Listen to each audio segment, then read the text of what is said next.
Hi friends, இதயம் சீரியலில் 22nd July எபிசோடில் என்ன நடக்குதுன்னு இப்போ நம்ம பார்க்கலாம். இந்த எபிசோடு பொறுத்த வரைக்கும் பயங்கர அதிரடியாக இருக்குது.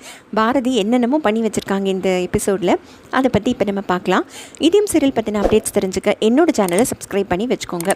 அதிரடியான பாரதி இந்த எபிசோடு முழுக்க வளம் வந்திருக்காங்க. ஸோ இப்போ பாரதி ஆதியை கேட்குறாங்க, நீங்கள் உண்மையை மட்டும் என்னங்கிறது என்கிட்ட சொல்லிவிடுங்க. உடனே சொத்து முழுக்க ஸ்வேதா பேரில் எழுதி வைக்க நான் சம்மதிக்கிறேன். ஆனால் நீங்கள் உண்மையை சொல்லாமல் இருந்தால் நான் ஒத்துக்க முடியாது. ஏதாவது ஒரு நியாயமான காரணம் இருக்கணும். அது என்ன காரணங்கிறது என்கிட்ட சொல்லுங்க ஆதி. சொல்லலைன்னா இப்படி தான் எல்லாமே நடக்கும் அப்படின்னு சொல்கிறாங்க. உடனே ஆதி சொல்கிறாரு, சரி பாரதி, அப்போ எல்லாரும் சொல்கிற மாதிரி நீங்கள் சொத்துக்காக தான் என்னை கல்யாணம் பண்ணிக்கிட்டீங்க, நானும் நினச்சிக்கிட்டுமா அப்படின்னு கேட்குறாரு. உடனே பாரதி சொல்கிறாங்க, நீங்கள் என்ன நினச்சிக்கிட்டாலும் சரி ஆதி, இனிமேல் அடுத்தவங்களுக்காக பயந்து நான் இதெல்லாம் செய்ய மாட்டேன். நீங்களே அப்படி நினச்சிக்கிட்டாலும் எனக்கு எந்த கவலையும் கிடையாது. யாரை பற்றி எனக்கு எந்த கவலையும் கிடையாது. நீங்கள் காரணத்தை சொல்லுங்கள். அந்த காரணம் நியாயமானதாக இருந்ததுன்னா கண்டிப்பாக இந்த சொத்தை நான் ஸ்வேதாவுக்கு எழுதி கொடுத்துட்றேன் அப்படின்னு சொல்கிறாங்க. இதுக்கு மேலே இதில் பேசுகிறதுக்கு ஒன்றுமே இல்லை அப்படின்னு சொல்லி பாரதி க்ளோஸ் பண்ணிடுறாங்க. ஆதிக்கு என்ன சொல்கிறதுனே தெரியாமல் அங்கேருந்து போயிடுறாரு. அடுத்த நாள் காலையில் பார்த்தீங்கன்னா பாரதி பயங்கர அழகாக ஒரே மேக்கப்லாம் பண்ணிக்கிட்டு ரெடி ஆகிறாங்க. அவங்களோட நார்மல் ஸ்டைல் இல்லாமல் ரொம்ப பாஷாக அவங்க ரெடியாகி இருக்காங்க. இதை தமிழ் உட்காந்து பார்த்துக்கிட்டே இருக்கா. அம்மா என்னம்மா நீ என்னென்னமோ பண்ணிக்கிற, இப்படிலாம் நீ எப்பவும் பண்ணிக்கவே மாட்டியேம்மா, என்னம்மா அப்படின்னு சொல்லி கேட்குறா. உடனே ஆதியை பார்க்குறாரு. உடனே ஆதியும் தமிழும் இப்படி கண்ணாலேயே பேசிக்கிறாங்க. ஆதியும் தனக்கு தெரியல அப்படின்னு சொல்கிறாரு. அப்புறம் ஒன்று இனிமேல் எல்லாமே அப்படி தான் தமிழ், இதுக்கு முன்னாடி வரைக்கும் நான் வெறும் சாதா பாரதியாக இருந்தேன். இப்போ இவ்வளோ பெரிய சொத்துக்கு ஒரே வாரிசாக ஆகிட்டேன் நான். அதனால் நான் இப்படி தான் நடந்துப்பேன் அப்படின்னு சொல்லிட்டு, ஆதி இது புது புடவை இல்லை, அதனால் கொஞ்சம் ஃப்ளீட்ஸ் சரியா இல்லை, கொஞ்சம் ஃப்ளீட்ஸ் வைங்க அப்படின்னு சொல்லி ஆதியை சொல்கிறாங்க. ஆதி பாவம் ஒன்றே கீழே உட்காந்து ஃப்ளீட்ஸ் எல்லாம் வச்சு விட்றாரு சாரிக்கு. அவங்க ஒன்றே சொல்கிறாங்க, இனிமேல் டெய்லி புது புடவை தான், புது நகை தான், நான் இந்த வாழ்க்கையை இனிமேல் வாழ போகிறேன் அப்படின்னு சொல்கிறாங்க. இது கேட்ட உடனே தமிழுக்கே பிடிக்கல. அம்மா நீ இந்த மாதிரிலாம் பண்ணாதம்மா, இதெல்லாம் நல்லாவே இல்லை அப்படின்னு சொல்கிறான். பட் ஆனால் சில பேர், எனக்கு ஒரு பிரச்சனையும் இல்லை, சில பேர் தான் உண்மையை சொல்ல மாட்டேங்கிறாங்க.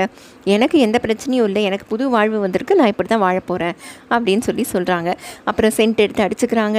ஒரே பாவம் ஆதி எதுக்குமே பதில் சொல்லாமல் இப்படியே அவங்கள முறைச்சி பார்த்துட்ருக்காரே தவிர அவருக்கு மனசுக்குள்ளே ஒரே கஷ்டமாக தான் இருக்குது.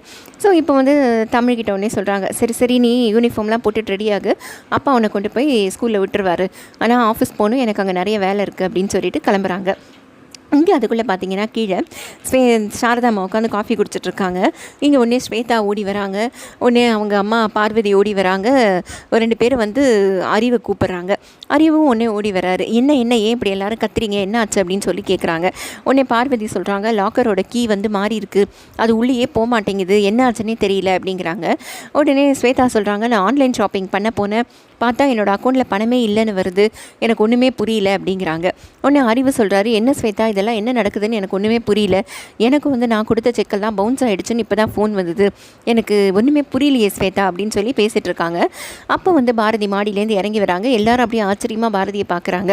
ஏன்னா பாரதியோட ட்ரெஸ்ஸிங் ஸ்டைல் மாறி இருக்குது, அவங்க பார்க்குற பார்வை, அவங்க தோரடை எல்லாமே மாறி இருக்குது. இதை பார்த்த உடனே வீட்டில் எல்லாரும் பயங்கர ஷாக் ஆகிடுறாங்க.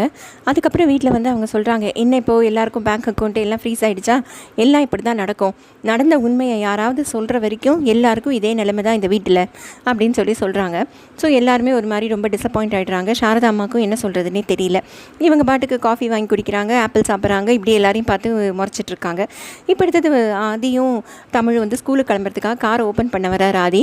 பட் இவங்க கார் கீயும் மாற்றி வச்சுட்டாங்க. ஸோ இப்போ ஆதிக்கு காரும் கிடையாது அப்படின்ட்டாங்க. உடனே ஆதி சொல்கிறாரு, ஏன் பாரதி இப்படிலாம் நடந்துக்கிறீங்க என்கிட்ட போய் அப்படின்னு கேட்குறாரு.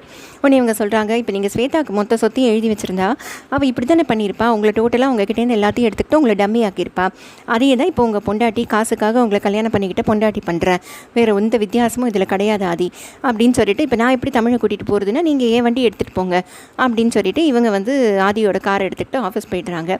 இப்போ ஆஃபீஸில் ஏதோ ஒரு புது பாஸ் வராங்கன்னு சொல்லிட்டு எல்லாரும் வாசலில் நின்று வெயிட் பண்ணிகிட்டு இருக்காங்க.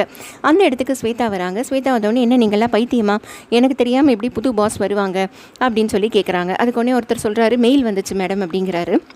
என்னது மெயில் வந்தால் நம்பிட்டு எல்லோரும் நிற்பீங்களா, நீங்கள்லாம் படித்தவங்க தானே, இப்படி நடந்துக்கலாமா அப்படின்னு கேட்குறாங்க.